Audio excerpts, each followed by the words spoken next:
Let's be real. ചില ആൾക്കാരോട് സംസാരിച്ച് കഴിയുമ്പോൾ നമുക്ക് തോന്നും നമ്മുടെ എനർജി ഡ്രെയിൻ ആയി പോയി എന്ന്. എനിക്ക് ചിലരാണെങ്കിലോ എന്ത് കോൺവെർസേഷൻ ഉണ്ടെങ്കിലും അതെങ്ങനെയെങ്കിലും അവരെ കുറിച്ചാക്കി മാറ്റാനായിട്ട് നോക്കും. Hey my sunshines, welcome back to channel. എല്ലാവർക്കും സുഖമല്ലേ? നിങ്ങൾ എന്നെ ആദ്യമായിട്ട് കാണുന്നുണ്ടെങ്കിൽ ഹായ്, ഐ എം ശ്രീലു.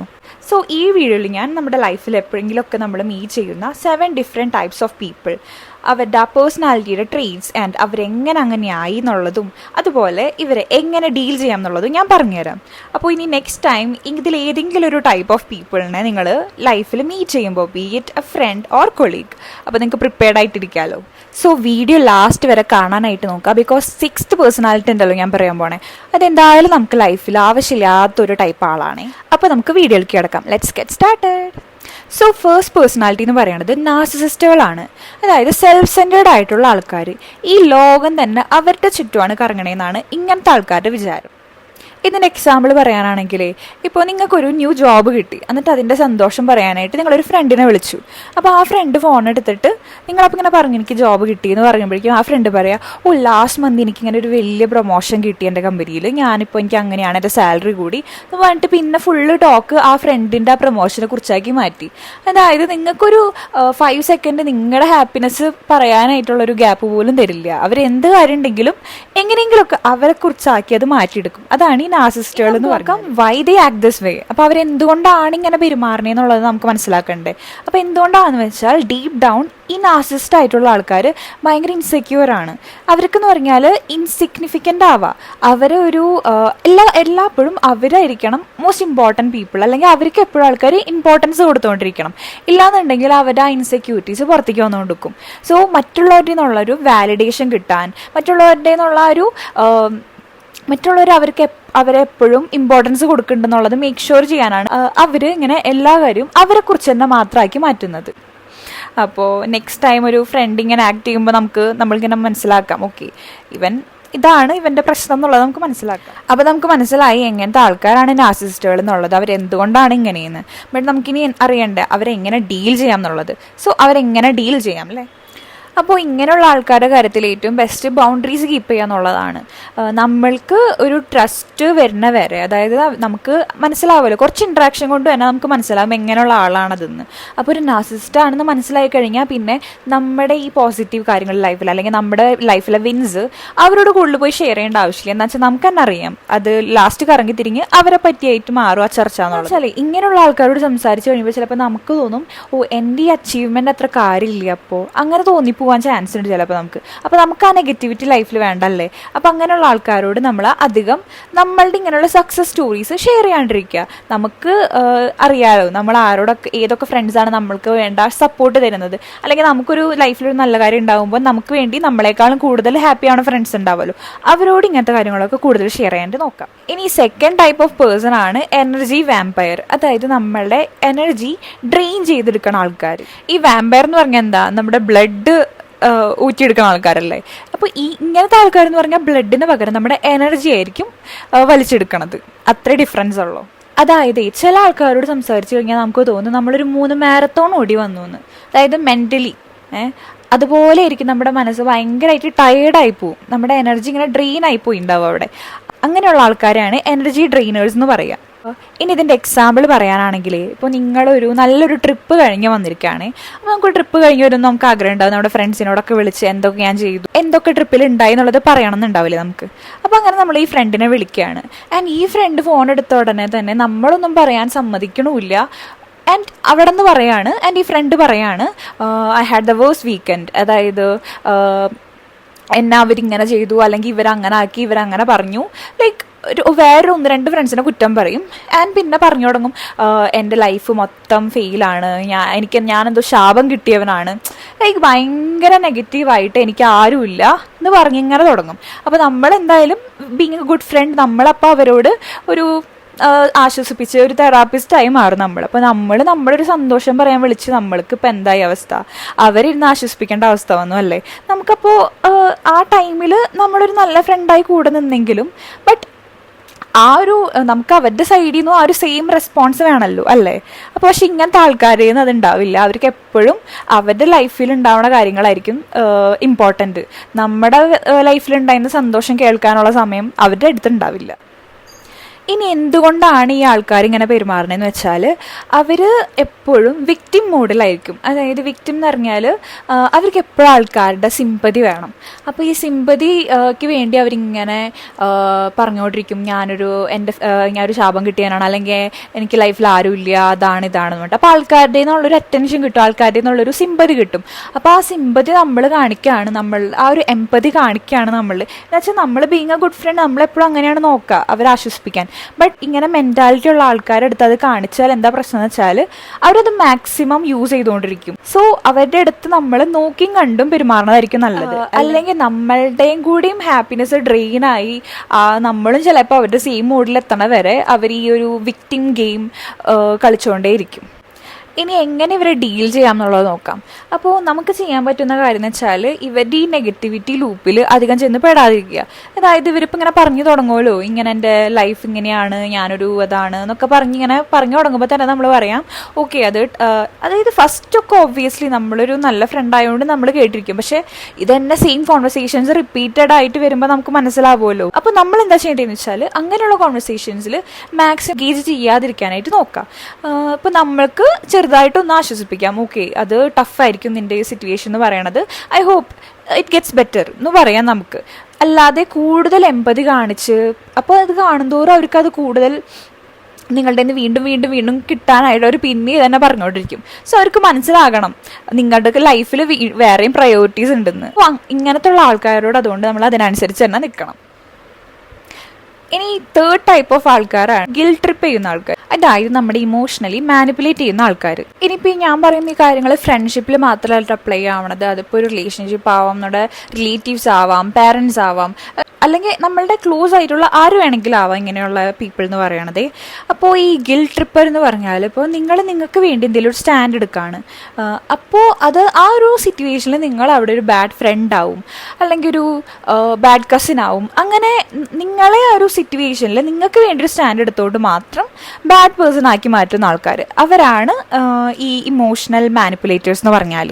ഇതിൻ്റെ എക്സാമ്പിൾ പറയുകയാണെങ്കിൽ ഒരു വീക്കെൻഡ് വന്നു, നിങ്ങൾ വിചാരിക്കുകയാണ് നിങ്ങൾ വീക്ക് ഡേയ്സിൽ മൊത്തം നന്നായിട്ട് വർക്ക് ചെയ്ത് ടയേർഡാണ്, അപ്പോൾ നിങ്ങൾക്കൊന്ന് റെസ്റ്റ് എടുക്കണം ഈ വീക്കെൻഡ്സ് എങ്കിലും. അങ്ങനെ വിചാരിച്ചിരിക്കുമ്പോൾ നിങ്ങളുടെ ഫ്രണ്ട് വന്നിട്ട് പറയാണ് നീ എൻ്റെ ഒപ്പം പുറത്തേക്ക് വരണമെന്ന്, നമുക്ക് കറങ്ങാൻ പോകാമെന്ന്. അപ്പോൾ നിങ്ങൾ പറഞ്ഞു സോറി ഞാൻ ഇങ്ങനെ ടയേർഡാണ്, നല്ല ടയേർഡാണ്, നെക്സ്റ്റ് വീക്കും എനിക്ക് നല്ല വർക്ക് ഉണ്ട്, സോ വീക്കെൻഡ്സ് എങ്കിലും എനിക്ക് കുറച്ചൊന്ന് റെസ്റ്റ് എടുക്കണം എന്ന് പറഞ്ഞു. നമുക്കും വേണ്ട ഒരു റീചാർജ്.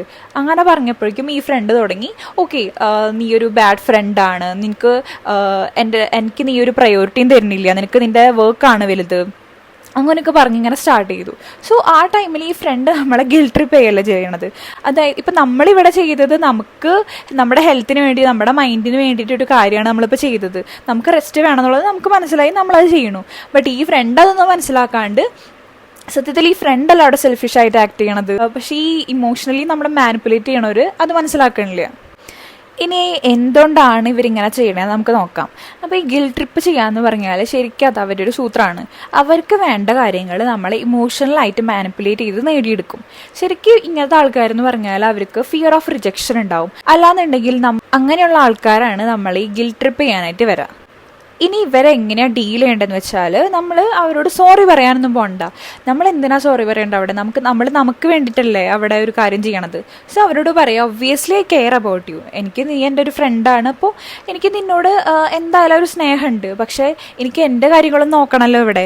സോ അതിനുവേണ്ടി നമ്മളിവിടെ സെൽഫിഷ് ആവല്ല ചെയ്യണത്, നമ്മളിവിടെ നമുക്ക് വേണ്ടി ഒരു സ്റ്റാൻഡ് എടുക്കുകയാണ്. അപ്പോൾ അത് പറഞ്ഞ് മനസ്സിലാക്കുക. നല്ല ഫ്രണ്ടാണെങ്കിൽ അത് ആൾക്കിത് മനസ്സിലാവും. ഇപ്പം മനസ്സിലായില്ല എന്നുണ്ടെങ്കിൽ they have to deal with it അല്ലേ. ഇനി ഫോർത്ത് ടൈപ്പ് ഓഫ് പീപ്പിൾ എന്ന് പറയുന്നതാണ് സ്പോട്ട്ലൈറ്റ് സ്റ്റീൽ ചെയ്യുന്ന ആൾക്കാർ. അതായത് എന്തെങ്കിലും ഒരു കാര്യത്തിൻ്റെ ക്രെഡിറ്റ് എപ്പോഴും എടുത്തുകൊണ്ട് പോകുന്ന ആൾക്കാർ. ഇങ്ങനത്തെ ആൾക്കാരെ നമ്മൾ കണ്ടിട്ടുണ്ടാവില്ലേ. അതായത് ഇപ്പോൾ എന്തെങ്കിലും ഒരു കാര്യം നമ്മൾ ഗ്രൂപ്പായി ചെയ്തു നിൽക്കുക, ബട്ട് ഈ ഒരാൾ ലാസ്റ്റ് ടൈം വന്നിട്ട് ഇതിൻ്റെ മൊത്തം ക്രെഡിറ്റ് കൊടുത്തുകൊണ്ട് പോകും. അങ്ങനത്തെ ആൾക്കാർ. ഇപ്പോൾ എക്സാമ്പിൾ പറയുകയാണെങ്കിൽ ഇപ്പോൾ നിങ്ങളൊരു കോളേജ് പ്രൊജക്റ്റ് എന്ന് വിചാരിക്കാം, അല്ലെങ്കിൽ ഇപ്പോൾ നിങ്ങളുടെ ജോബിൽ തന്നെ നിങ്ങൾ ചെയ്യേണ്ട ഒരു പ്രൊജക്റ്റ് എന്ന് വയ്ക്കാം. അപ്പോൾ നിങ്ങൾ നന്നായി ഹാർഡ് വർക്ക് ചെയ്ത് കുറേ ലേറ്റ് നൈറ്റ്സ് ഒക്കെ സ്പെൻഡ് ചെയ്ത് ഇഷ്യൂസൊക്കെ വരുമ്പോൾ അത് കുത്തിരുന്ന് കഷ്ടപ്പെട്ട് സോൾവ് ചെയ്തിട്ടുണ്ടാക്കിയ പ്രൊജക്റ്റാണ്. ആൻഡ് അത് ഫൈനലി കംപ്ലീറ്റഡ് ആയി. ഓക്കെ, ആൻഡ് ലാസ്റ്റ് ടൈമിൽ പ്രസൻറ്റേഷൻ്റെ ടൈമായി. അപ്പോൾ ഈ ഒരാൾ വന്നിട്ട്, നിങ്ങളുടെ ഗ്രൂപ്പിൽ എന്നുള്ള ആൾ വന്നിട്ട് പറയാണ്, ഞാൻ കഷ്ടപ്പെട്ട് വർക്ക് ചെയ്തുകൊണ്ട് ഇതിപ്പോൾ ഇങ്ങനെ കഴിഞ്ഞു, അങ്ങനെ പറഞ്ഞ് ക്രെഡിറ്റ് മൊത്തം അടിച്ചെടുക്കാനായിട്ട് നോക്കുകയാണ്. അങ്ങനെയുള്ള ആൾക്കാരാണ് ഈ സ്പോട്ട് ലൈറ്റ് സ്റ്റീൽ ചെയ്യുക. അവർക്ക് എല്ലാ സിറ്റുവേഷനിലും സ്പോട്ട് ലൈറ്റ് എന്ന് പറയുന്നത് അവരുടെ മേലായിരിക്കണം. മെയിനായിട്ട് അവർക്ക് ഇങ്ങനെ തിളങ്ങി നിൽക്കണം. അതാണ് അവരുടെ ഒരു ക്യാരക്ടർ എന്ന് പറയുന്നത്. ഇനി ഇവരെന്താണ് ഇങ്ങനെ ആക്ട് ചെയ്യാനുള്ള റീസൺ എന്ന് വെച്ചാൽ, അവർക്ക് എപ്പോഴും മറ്റുള്ളവരുടെ വാലിഡേഷൻ കിട്ടിക്കൊണ്ടിരിക്കണം. അതായത് മറ്റുള്ളവർ അവരെ കാണണം, മറ്റുള്ളവർ അവരെ അപ്രിഷിയേറ്റ് ചെയ്യുക. അങ്ങനെയൊക്കെ വരുമ്പോൾ അവർക്കൊരു വാല്യൂ ഉണ്ടെന്ന് അവർക്ക് തന്നെ തോന്നുള്ളൂ. ഇനി ആരും അവരെ അപ്രിഷിയേറ്റ് ചെയ്തില്ല, ആരും അവരെ മൈൻഡ് ചെയ്യില്ല എന്നുണ്ടെങ്കിൽ അവർക്കൊരു വാല്യൂ ഇല്ല എന്നാണ് അവരുടെ വിചാരം. അതായത് സ്വന്തമായിട്ട് അവരുടെ ഉള്ളിൽ നിന്ന് അവർക്ക് തോന്നണില്ല അവർക്കൊരു വാല്യൂ ഉണ്ടെന്ന്. മറ്റുള്ളവരുടെ വാലിഡേഷനിൽ നിന്നാണ് അവർ സ്വന്തം വാല്യൂവിനെ ഡിറ്റർമൈൻ ചെയ്യണത്. അതാണ് അവരുടെ ഇഷ്യൂ. അപ്പോൾ ഇങ്ങനെയുള്ള ആൾക്കാരെ എങ്ങനെ ഡീൽ ചെയ്യാമെന്ന് ഞാനിപ്പോൾ നേരത്തെ പറഞ്ഞ എക്സാമ്പിൾ വെച്ചിട്ട് തന്നെ പറയാം. അതായത് ഇപ്പോൾ നിങ്ങൾ ഫുള്ള് ഹാർഡ് വർക്ക് ചെയ്തിട്ട് മറ്റൊരാൾ ക്രെഡിറ്റ് എടുക്കാൻ വരാണെങ്കിൽ നിങ്ങളത് തുറന്ന് പറയുക, എൻ്റെ കോൺട്രിബ്യൂഷൻസ് ഈ പ്രൊജക്റ്റിൽ ഇതൊക്കെയായിരുന്നു, ഞാനാണ് ഇതൊക്കെ ചെയ്തതെന്ന് നിങ്ങൾ തുറന്ന് പറയുക. അതായത് നിങ്ങളിപ്പോൾ അത് അഹങ്കാരം കൊണ്ട് പറയണതോ ബ്രാഗ് ചെയ്യണതോ ഒന്നുമല്ല, നിങ്ങളുടെ ചെയ്ത കാര്യമല്ലേ പറയണത്. സോ അത് പറയാനുള്ള അർഹതയും നിങ്ങൾക്കുണ്ട്. അപ്പോൾ നമ്മൾ ചെയ്ത കാര്യത്തിൻ്റെ ക്രെഡിറ്റ് വേറെ ആർക്കും കൊടുക്കേണ്ട ആവശ്യം നമുക്കില്ല. ഇനി 5th ടൈപ്പ് ഫ്രണ്ട്, എനിക്ക് ഒട്ടും ഇഷ്ടമില്ലാത്തൊരു ടൈപ്പ് ആൾക്കാരാണിത്. അതായത് സീക്രട്ട് ക്രിട്ടിക്സ് അല്ലെങ്കിൽ 2 ഫേസ്ഡ് ആയിട്ടുള്ള പീപ്പിൾ. ഇങ്ങനെയുള്ള ആൾക്കാരെയാണ് നമ്മൾ ഏറ്റവും കൂടുതൽ പേടിക്കേണ്ടത്. എന്താ വെച്ചാൽ ഇവർ മുഖത്ത് നോക്കി ചിരിച്ച് കാണിക്കും, നമ്മളുടെ ഒപ്പമുള്ള നമ്മളെ ഭയങ്കരമായിട്ട് നമ്മളോട് ഭയങ്കര സ്നേഹം കാണിക്കും, നമ്മളെ ഭയങ്കരമായിട്ട് മോട്ടിവേറ്റ് ചെയ്യും, അതായത് നമ്മുടെ നല്ല ഫീലിംഗ് ആയിരിക്കും അവരുടെ ഒപ്പം, അങ്ങനെയുള്ള ഫ്രണ്ട്സിൻ്റെ ഒപ്പം ആവാൻ. ബട്ട് നമ്മളുടെ ബാക്കിൽ നിന്ന് പക്ഷേ ഇവർ പറയണ കാര്യങ്ങൾ, ഇവർ ചെയ്യണ കാര്യങ്ങൾ ഒക്കെ ഇറ്റ് വോണ്ട് ബി ഗുഡ്. നമ്മളെ ഇവർ പറയുണ്ടാവും, ഓക്കെ നീ അങ്ങനെ ചെയ്യ്, നീ ഇങ്ങനെ ചെയ്യ്, I am very happy for you എന്നൊക്കെ പറയുണ്ടാവും. ബട്ട് ഇങ്ങനെയുള്ള ആൾക്കാർക്ക് ഒരിക്കലും നമ്മൾ ലൈഫിൽ സക്സസ് ആവണത് ഇഷ്ടമുണ്ടാവില്ല. അവർക്ക് എപ്പോഴും നമ്മൾ അവരെക്കാൾ ലൈഫിലൊരു പടി താഴെ ആവണം എന്നായിരിക്കും.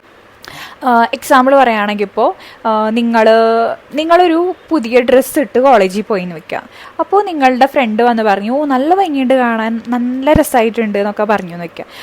ബട്ട് അത് കഴിഞ്ഞ് നിങ്ങളുടെ വേറെ ഫ്രണ്ട്സിനോട് ഈ സെയിം ഫ്രണ്ട് പോയി പറയും, ഓ അവൾക്ക് ആ ഡ്രസ്സ് ഒട്ടും ഭംഗിയില്ല അല്ലേ, ഒട്ടും ചെയ്യുന്നില്ല, അവൾ അറ്റൻഷന് വേണ്ടിയിട്ടാണ് ഇതൊക്കെ ചെയ്യണത്, അല്ലാന്നുണ്ടെങ്കിൽ എന്തിനാ അവൾക്ക് ചേരാതെ ഡ്രസ്സൊക്കെ ഇട്ട് വരണത്, അങ്ങനെയൊക്കെ പറയുന്നുണ്ടാവും. അപ്പോൾ അങ്ങനെയുള്ള 2 ഫേസ്ഡ് ആൾക്കാരെ എനിക്കൊട്ടും താല്പര്യമില്ലാത്തൊരു ടൈപ്പ് ആൾക്കാരാണ് അങ്ങനത്തെ ആൾക്കാർ. നമുക്ക് എന്തെങ്കിലും പറയാനുണ്ടെങ്കിൽ അത് മുഖത്ത് നോക്കി പറയാം, അല്ലാന്നുണ്ടെങ്കിൽ ഡോണ്ട് ആക്ട് അല്ലേ. നമ്മുടെ അടുത്ത് വന്ന് നൈസായി ആക്ട് ചെയ്ത് പിന്നെ ബാക്കി പോയിട്ട് ഇങ്ങനെ ഇല്ലാത്തത് പറയാം, അല്ലെങ്കിൽ നെഗറ്റീവായിട്ടുള്ളത് പറയാം, അതിന് നിൽക്കേണ്ട ആവശ്യം എന്താ അല്ലേ. ഇനി ഇവരെന്തുകൊണ്ടാണ് ഇങ്ങനെ ആക്ട് ചെയ്യണമെന്ന് വെച്ചാൽ, ബേസിക്കലി അവർ നിങ്ങളോട് ജലസ് ആയിരിക്കാം, അല്ലെങ്കിൽ നിങ്ങളുടെ ഗ്രോത്തിൽ അവർ ഇൻസെക്യൂർ ആയിരിക്കാം. ഞാൻ പറഞ്ഞ പോലെ നമ്മൾ അവരെക്കാളും ഉയർന്നു പോവുകയാണ്, നമ്മൾ അവരെക്കാളും ലൈഫിൽ നന്നായി ചെയ്യുകയാണെന്ന് അവർക്കത് അക്സെപ്റ്റ് ചെയ്യാൻ പറ്റില്ല. അപ്പോൾ നമ്മളെ എങ്ങനെയെങ്കിലും ഒന്ന് താഴ്ത്തി കെട്ടണം, നമ്മളുടെ ഹാപ്പിനെസ് ഒന്ന് അവർക്ക് കുറയ്ക്കണം. അതിന് വേണ്ടിയിട്ടാണ് അവരിതൊക്കെ ചെയ്യണത്. അപ്പോൾ ഇങ്ങനെയുള്ള ആൾക്കാരെങ്ങനെ ഡീൽ ചെയ്യണമെന്ന് വെച്ചാൽ, അവരുടെ നിന്നൊരു ഡിസ്റ്റൻസ് കീപ്പ് ചെയ്യുക. നമ്മൾ തന്നെ മനസ്സിലാക്കുക, എല്ലാവരും നമ്മളെ അടുത്ത് പറയണ കാര്യങ്ങൾ നല്ലൊരു ഇൻറ്റൻഷനോട് കൂടി ആവണമെന്നില്ല. ചിലർ നമ്മളോട് നല്ല കാര്യങ്ങൾ പറയുന്നുണ്ടാവും, പക്ഷെ അത് അവരുടെ മനസ്സിൽ ആക്ച്വലി അവരങ്ങനെ ആയിരിക്കില്ല ഉദ്ദേശിക്കുന്നുണ്ടാവുക. അപ്പോൾ നമ്മളെ ഹെൽപ്പ് ചെയ്യാൻ, നമ്മളെ ജെന്യുവിനായിട്ട് നമ്മുടെ ലൈഫിൽ നന്നായി കാണാൻ ആഗ്രഹിക്കുന്ന ഫ്രണ്ട്സിനെ മാത്രം നമ്മൾ ക്ലോസ് ആയിട്ട് നിർത്തുക. അല്ലാതെ ഈ വെറുതെ വന്നിങ്ങനെ പൊക്കി പറഞ്ഞ് പിന്നെ പോയി കുറ്റം പറയുന്ന ആൾക്കാരെ ആ ഒരു ഡിസ്റ്റൻസിൽ തന്നെ കീപ്പ് ചെയ്യണമായിരിക്കും എപ്പോഴും നല്ലത്. ഇനി 6th ടൈപ്പ് ഓഫ് പീപ്പിളാണ് യൂസർ. അതായത് അങ്ങോട്ടെല്ലാം വേണം, ഇങ്ങോട്ടൊന്നുമില്ല, അങ്ങനെയുള്ളൊരു പ്രത്യേക കാറ്റഗറി ആൾക്കാർ. അതായത് ഇവർക്കെന്ന് പറഞ്ഞാൽ റിലേഷൻഷിപ്സ് ഓർ ഫ്രണ്ട്ഷിപ്സ് എന്ന് പറയണത് പൈസ ഇട്ടാൽ ഇങ്ങോട്ട് എന്തെങ്കിലും തരുന്ന ഒരു മെഷീൻ പോലെയാണ്. അതായത് അവരുടെ ആവശ്യങ്ങൾക്കൊക്കെ നമ്മളെപ്പോഴും അവരുടെ കൂടെ ഉണ്ടാവണം, പക്ഷെ അവർ നമ്മൾക്ക് ഒന്നും ചെയ്തു തരില്ല, അവരുടെ നിന്ന് ഒരു ഹെൽപ്പും പ്രതീക്ഷിക്കാൻ പറ്റില്ല. എക്സാമ്പിൾ പറയുകയാണെങ്കിൽ ഇപ്പോൾ നിങ്ങളുടെ ഈ ഫ്രണ്ടിന് എവിടേക്കെങ്കിലും അത്യാവശ്യമായിട്ട് പോകണം, അപ്പോൾ നിങ്ങളെ വിളിച്ച് പറയും, എനിക്ക് അവിടെ വരെ പോകണം, നീ എനിക്ക് ലിഫ്റ്റ് തരണം, നീ എന്നെ അവിടേക്ക് കൊണ്ടാക്കി തരണം എന്ന് പറയും. അപ്പോൾ നിങ്ങൾ പറയും ഓക്കെ എന്ന് പറഞ്ഞിട്ട് നിങ്ങൾ പോവും. ഇനിയിപ്പോൾ വേറെ സിറ്റുവേഷൻ ആണെങ്കിൽ ഈ ഫ്രണ്ട് അപ്പാർട്ട്മെൻറ്റ്സ് ചേഞ്ച് ചെയ്യാണ്. അപ്പോൾ പറയും നീ എന്നെ ഒന്ന് ഹെൽപ്പ് ചെയ്യണം, സാധനങ്ങളൊക്കെ ഒന്ന് മൂവ് ചെയ്യാൻ നീ വരണം എന്ന് പറയും. അപ്പോൾ അതിനും നിങ്ങൾ പോയി ഹെൽപ്പ് ചെയ്യും. അത് കഴിഞ്ഞിട്ട് ഇപ്പോൾ നിങ്ങൾക്ക് കുറച്ച് ദിവസം കഴിഞ്ഞിട്ട് സെയിം സിറ്റുവേഷൻ, നിങ്ങൾക്ക് എവിടെയെങ്കിലും അത്യാവശ്യമായിട്ട് പോകണമെന്ന് വെക്കുക. എന്നിട്ട് ഈ ഫ്രണ്ടിനൊന്ന് വിളിച്ചു, നിങ്ങൾക്ക് എന്നൊന്ന് ഹെൽപ്പ് ചെയ്യുക, എനിക്കൊരു ലിഫ്റ്റ് തരുമെന്ന് വെച്ച് വിളിക്കുമ്പോൾ പറയും ഇല്ലടാ എനിക്ക് അവിടെ പോകണം, അല്ലെങ്കിൽ ഞാൻ ബിസിയാണ് എന്നൊക്കെ പറഞ്ഞ് എന്തെങ്കിലും എക്സ്ക്യൂസ് പറഞ്ഞൊഴിയും. അപ്പോൾ നമ്മൾ ഇങ്ങനത്തെ ആൾക്കാരെ ഒരു ഇതെന്ന് പറഞ്ഞാൽ ഫ്രണ്ട്ഷിപ്പ് എന്ന് പറഞ്ഞാൽ അങ്ങോട്ട് മാത്രം കിട്ടണ ഒരു ട്രാൻസാക്ഷൻ, അല്ലാണ്ട് ഇങ്ങോട്ടൊന്നും തരില്ല. അതാണ് ഇവരുടെ ഒരു നേച്ചർ. ഇനി ഇവരെന്തുകൊണ്ട് ഇങ്ങനെ ആക്ട് ചെയ്യണമെന്ന് വെച്ചാൽ അവർ ഈ ഫ്രണ്ട്ഷിപ്പൊക്കെ അല്ലെങ്കിൽ ഫ്രണ്ട്സിനെ ഒരു ടൂൾസ് ആയിട്ടാണ് കാണുന്നത്. അല്ലാണ്ട് നമ്മളെ പോലെ നമുക്ക് എന്താ പറയുക ഫ്രണ്ട്സിനെ ഫ്രണ്ട്സ് ആയിട്ടുള്ള കാണുന്നത്, ബേസിക്കലി ടൂൾസ് ആയിട്ടാണ് കാണുന്നത്. അവരുടെ ആവശ്യങ്ങൾ നടത്തിയെടുക്കാനുള്ള മീൻസ് അത്രയുള്ള അവരുടെ ലൈഫിലെ ആൾക്കാരെന്ന് പറയണത് അവർ മേ ബി ലൈഫിൽ നിന്ന് എങ്ങനെ അവർക്ക് കിട്ടുന്നത് തിരിച്ചു കൊടുക്കുക എന്നുള്ളത് പഠിച്ചിട്ടുണ്ടാവില്ല, മേ ബി അതുകൊണ്ടായിരിക്കാം. അപ്പോൾ ഇങ്ങനത്തെ ആൾക്കാരെ എങ്ങനെ ഡീൽ ചെയ്യണമെന്ന് വെച്ചാൽ മെയിനായിട്ട് നോ പറയുക അവരോട്. എല്ലാ കാര്യത്തിനും നോ പറയണമെന്നല്ല, നമുക്ക് മനസ്സിലാവുമല്ലോ അവർ ഹെൽപ്പ് ചോദിച്ച് നമ്മൾ ചെയ്തു കൊടുത്തു. അതുപോലെ നമുക്ക് എപ്പോഴെങ്കിലുമൊക്കെ അത്യാവശ്യത്തിന് എന്തെങ്കിലും പറയുമ്പോൾ അവർ എക്സ്ക്യൂസ് പറഞ്ഞൊഴിവാണ്. എല്ലാ ടൈമിലും അവർക്ക് എന്തെങ്കിലും എക്സ്ക്യൂസ് ഉണ്ട്. നമ്മളുടെ നിന്ന് മാത്രം ഹെൽപ്പ് മേടിച്ച് നമുക്കൊരാവശ്യം വരുമ്പോൾ ഒരിക്കലും അവരുണ്ടായിട്ടില്ല എന്നുണ്ടെങ്കിൽ അങ്ങനെയാണെങ്കിൽ പിന്നെ അങ്ങനെയുള്ളവരോട് നോ പറയുന്നത് വേണം. അപ്പോൾ ഇവിടെ നമ്മൾ സെൽഫിഷ് ആവല്ല, അവരുടെ ഒരു കൺവീനിയൻസിനനുസരിച്ച് എപ്പോഴും അവൈലബിൾ ആവാനായിട്ട് മാത്രമായിട്ട് ഒരു ഫ്രണ്ടായിട്ട് അങ്ങനെ നിൽക്കേണ്ട ആവശ്യമില്ലല്ലോ നമുക്ക്. അപ്പോൾ അതിനനുസരിച്ച് നമ്മൾ അവരോട് പെരുമാറണം, അത്രേ ഉള്ളൂ. ഇനി 7th ആൻഡ് ലാസ്റ്റ് പേഴ്സൺസ് ആണ് ഡ്രാമ മാഗ്നറ്റ്. അതായത് എവിടെ പോയാലും എന്തെങ്കിലും പ്രശ്നം ഉണ്ടാക്കുന്ന ആൾക്കാർ. എക്സാമ്പിൾ പറയുകയാണെങ്കിൽ നിങ്ങളിപ്പോൾ ഫ്രണ്ട്സായിട്ട് പുറത്തൊരു കോഫി കുടിക്കാൻ പോയി. അവിടെ ആ കോഫി കുടിക്കാൻ പോയ കഫേയിൽ വെച്ചിട്ട് വെറുതെ ആവശ്യമില്ലാണ്ട് 2-3 ആൾക്കാരോട് തല്ലുണ്ടാക്കി, അതൊരു വലിയ സീനാക്കി. അങ്ങനെ ഒരു സിമ്പിൾ കാര്യത്തിൽ പോലും പ്രശ്നങ്ങൾ ഉണ്ടാക്കി വെറുതെ ഇങ്ങനെ ആൾക്കാരോട് തല്ലാക്കി അവിടെ പ്രശ്നം മൊത്തം സീനാക്കുന്ന ആൾക്കാരാണ് ഈ ഡ്രാമ മാഗ്നറ്റ്സ് എന്ന് പറയണത്. അപ്പം ഇങ്ങനത്തെ ആൾക്കാർ എന്തുകൊണ്ട് ഇങ്ങനെ ആക്ട് ചെയ്യണമെന്ന് വെച്ചാൽ അവർ ഈ അറ്റൻഷൻ ആൻഡ് ഇങ്ങനെയുള്ള ഇഷ്യൂസിനോട് അഡിക്റ്റഡ് ആണ്. അവരുടെ ലൈഫിൽ എപ്പോഴും എന്തെങ്കിലുമൊക്കെ പ്രശ്നം വേണം, അല്ലെങ്കിൽ അവർക്ക് ലൈഫ് ബോറായിട്ട് തോന്നും. അപ്പോൾ ഈ ബോർഡം കാരണം അവരെപ്പോഴും എന്തെങ്കിലും ഇഷ്യൂസ് ക്രിയേറ്റ് ചെയ്യണം, അങ്ങനെ ആൾക്കാരുടെ അറ്റൻഷൻ വേണം. ഇതന്നെ ഒരു സൈക്കിളായിട്ട് അവരുടെ ലൈഫിൽ ഇങ്ങനെ കണ്ടിന്യൂസ് ആയിട്ട് ചെയ്തുകൊണ്ടിരിക്കും. അപ്പോൾ ഇങ്ങനത്തെ ആൾക്കാരെങ്ങനെ ഡീൽ ചെയ്യാന്ന് വെച്ചാൽ നമ്മൾ അവർ പറയുന്ന കാര്യങ്ങൾ കേട്ടിരിക്കുക, അല്ലാതെ അവരുടെ പ്രശ്നങ്ങളിൽ പോയിട്ട് ഓവറായിട്ട് ഇടപെട്ട് പിന്നെ അത് നമ്മുടെ പ്രശ്നമായിട്ട് തലയിലെടുത്ത് വെക്കാൻ പാടില്ല. അതായത് നമ്മൾ കൂടുതൽ ഇമോഷണലി ഇൻവെസ്റ്റ് ആവാണ്ടിരിക്കുക അവരുടെ ഇഷ്യൂസിൽ. എന്നുവെച്ചാൽ നമുക്ക് ഓൾറെഡി മനസ്സിലായിട്ടുണ്ട് അവർക്ക് എപ്പോഴും എന്തെങ്കിലും പ്രശ്നം വേണം ലൈഫിൽ, അല്ലെങ്കിൽ അവർക്ക് അത് ബോറായിട്ട് തോന്നും. പക്ഷെ നമുക്ക് പീസ്ഫുൾ ലൈഫാണ് വേണ്ടതല്ലേ. അപ്പോൾ അതിന് വേണ്ടിയിട്ട് നമ്മൾ മാക്സിമം ഒരു നല്ല ഫ്രണ്ടായിട്ട് കേട്ടിരിക്കുക അവരുടെ സ്റ്റോറീസ്, അല്ലാണ്ട് ഇഷ്യൂസിലൊന്നും പോയി തലവെച്ച് കൂടുതൽ പ്രശ്നങ്ങളാക്കാണ്ടിരിക്കുക. അതാണ് നമുക്ക് ഇങ്ങനത്തെ ആൾക്കാരെ ഡീൽ ചെയ്യാനായിട്ട് ചെയ്യാൻ പറ്റുന്ന കാര്യം. എന്താ വെച്ചാൽ ഇവരുടെ ഒരു ഇത് കണ്ടാൽ തോന്നും അവരേതോ ഒരു സീരിയലിലെ ആക്ടേഴ്സാണ് ആൻഡ് ഭയങ്കര എന്തൊക്കെയോ ചെയ്തു കൂട്ടാണെന്ന് തോന്നും. അപ്പോൾ നമ്മൾ സപ്പോർട്ട് ഈ ആക്ടറായിട്ട് അവരുടെ കൂടെ പോയാൽ ചിലപ്പോൾ നമ്മുടെ തലയിലാവും ലാസ്റ്റ് പ്രശ്നം വരാം. അതുകൊണ്ട് നൈസായിട്ട് ഇങ്ങനെയുള്ള കാര്യങ്ങൾ വരുമ്പോൾ നമ്മൾ കേട്ടിരിക്കുക, എന്നിട്ട് എന്തെങ്കിലും പറയണമെങ്കിൽ പറയാം, ജസ്റ്റ് അല്ലാണ്ട് കൂടുതൽ അതിൽ പോയി ഇടപെട്ട് അവരുടെ പ്രശ്നം പിന്നീട് അത് നമ്മുടെ പ്രശ്നമാക്കി മാറ്റാണ്ടിരിക്കുക. അപ്പോൾ അങ്ങനെ 7 ഡിഫറെൻറ്റ് ടൈപ്സ് ഓഫ് പീപ്പിളിൻ്റെ കാര്യം നിങ്ങൾക്ക് മനസ്സിലായില്ലേ? ഇതിൽ എല്ലാ ടൈപ്സ് ആൾക്കാരെയും കണ്ടുമുട്ടിയതിലുണ്ടാവും. ഇതിലെല്ലാ ടൈപ്പ് ആൾക്കാരും ലൈഫിലുള്ളവരുണ്ടാവും, അല്ലെങ്കിൽ മുമ്പ് ലൈഫിൽ ഉണ്ടായിട്ടുള്ളവരുണ്ടാവും, ഇനി കണ്ടുമുട്ടാൻ പോണവരുണ്ടാവാം. അപ്പോൾ ഇനിയാണ് നിങ്ങൾ ഇവരെ മീറ്റ് ചെയ്യാൻ പോകണമെന്നുണ്ടെങ്കിൽ, അല്ലെങ്കിൽ ഇപ്പോഴും നിങ്ങളുടെ ലൈഫിൽ ഇങ്ങനത്തെ ഉള്ള ആൾക്കാരുണ്ടെന്നുണ്ടെങ്കിൽ ഇപ്പോൾ നിങ്ങൾക്ക് മനസ്സിലായില്ലേ, അവരെക്കുറിച്ച് കൂടുതലൊരു ഐഡിയ കിട്ടിയില്ലേ? അപ്പോൾ അവരെ ഇനി ഞാൻ പറഞ്ഞ പോലെ അവരെ ഒന്ന് ഡീൽ ചെയ്ത് നോക്കൂ കേട്ടോ. അപ്പോൾ ഞാൻ ഈ വീഡിയോയിൽ പറഞ്ഞ കാരണം നിങ്ങളിപ്പോൾ നിങ്ങളുടെ ഏതെങ്കിലും ഫ്രണ്ടായിട്ടുള്ള ഫ്രണ്ട്ഷിപ്പ് അവസാനിപ്പിക്കണമെന്നോ അല്ലെങ്കിൽ ആൾക്കാരെ ലൈഫിൽ നിന്ന് കട്ട് ഓഫ് ചെയ്യണമെന്നൊന്നുമില്ല. നമുക്കിപ്പോൾ അവർ ലൈഫിൽ ഉണ്ടായതുകൊണ്ട് ഇഷ്യൂസ് ഒന്നുമില്ല. ബട്ട് നമ്മൾ അവരുടെ ഈ ഇമോഷണൽ മാനിപ്പുലേഷൻസ് അല്ലെങ്കിൽ അവർ നമ്മളെ യൂസ് ചെയ്യുമ്പോൾ അത് നിന്ന് കൊടുക്കുക അതിന് വേണ്ടിയിട്ട്. അങ്ങനെ ചെയ്യാണ്ടിരിക്കുക. നമ്മൾ നമ്മുടെ ഭാഗത്തുനിന്ന് ചെയ്യേണ്ട കാര്യം എന്ന് വെച്ചാൽ ബൗണ്ടറീസ് സെറ്റ് ചെയ്യുക, നോ പറയാനോടത്ത് നോ പറയുക. അങ്ങനെയുള്ള കാര്യങ്ങൾ ചെയ്തുകൊണ്ട് മാത്രം തന്നെ നമുക്ക് ഇങ്ങനെയുള്ള ആൾക്കാരെ ഡീൽ ചെയ്യാനായിട്ട് പറ്റും. അപ്പോൾ നമുക്ക് സെക്യൂറായിട്ട് ഫീൽ ചെയ്യുന്ന, നമ്മളെ ലൈഫിൽ മോട്ടിവേറ്റ് ചെയ്യുന്ന, നമുക്ക് വേണ്ടി ജെനുവിൻലി ഹാപ്പി ആയിട്ടുള്ള ഫ്രണ്ട്സിനെ മാത്രം നമ്മൾ ഇന്ന സർക്കിളിൽ കീപ്പ് ചെയ്താൽ നമുക്ക് ലൈഫ് നല്ല പീസ്ഫുൾ ആയിട്ട് ഹാപ്പി ആയിട്ട് മുമ്പോട്ട് കൊണ്ടുപോകാൻ പറ്റും. സോ ഇന്നത്തെ വീഡിയോ എല്ലാവർക്കും ഇഷ്ടമായെന്ന് ഞാൻ വിചാരിക്കുന്നു. ഇപ്പോൾ നമുക്ക് നമ്മുടെ ലൈഫിൽ മീറ്റ് ചെയ്യുന്ന 7 ടൈപ്സ് ഓഫ് ആൾക്കാരുടെ കാര്യം മനസ്സിലായി. ഇപ്പോൾ നിങ്ങൾ നിങ്ങളുടെ 20s ഈവൻ ഇൻ യുവർ ടീനേജിലാണെങ്കിലും നിങ്ങളുടെ 30s ഞാൻ എൻ്റെ 20s എനിക്ക് മനസ്സിലായ കുറച്ച് കാര്യങ്ങൾ വെച്ചിട്ടൊരു വീഡിയോ ചെയ്തിട്ടുണ്ട്.